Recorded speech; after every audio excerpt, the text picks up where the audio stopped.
થરાદના સૌપુર ગામે સક્ષમ સેન્ટર અને ગ્રામ સંગઠન કચેરીનું ઉદ્ઘાટન કરી કાર્યરત કરાઈ.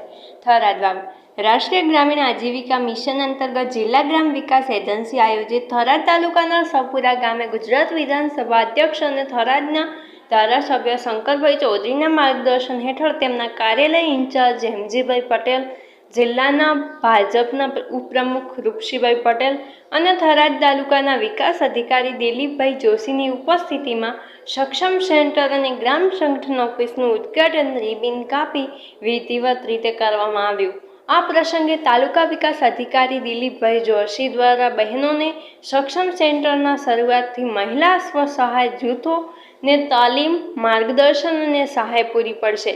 ગામ સ્તરે આર્થિક સશક્તિકરણ અને રોજગારની તકો મહિલા સભ્યોને બેન્કિંગ, બચત, લોન અને ઉદ્યોગ અંગે જ્ઞાન મળી રહેશે. સ્વસહાય જૂથોની રેકોર્ડ કીપિંગ, માર્કેટિંગ અને મેનેજમેન્ટ ક્ષમતા મજબૂત બનશે.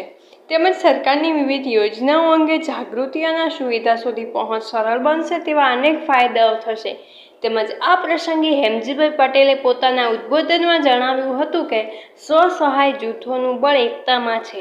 જ્યારે મહિલાઓ સંગઠિત થાય છે, તાલીમ મેળવી કુશળતા વિકસાવે છે, ત્યારે તેઓ મહિલાઓનો વિકાસ થાય છે અને આર્થિક રીતે મજબૂત બને છે.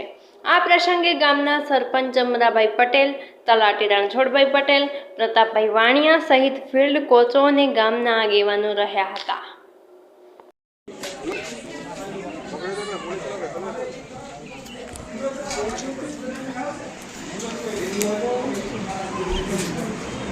સુરતમાં આજે દરેકે ઘરે પેલા ફોન છે ને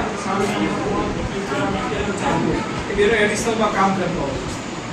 એનાથી એડિશનલ ઇન્કમ નથી, કારણ કે એનો ખર્ચ એટલો બધી એમની પોતાની બચત એટલી કરતા હોય. ઇનિશિયલ સ્ટેજમાં તમને એમ લાગે કે આટલું જે બહુ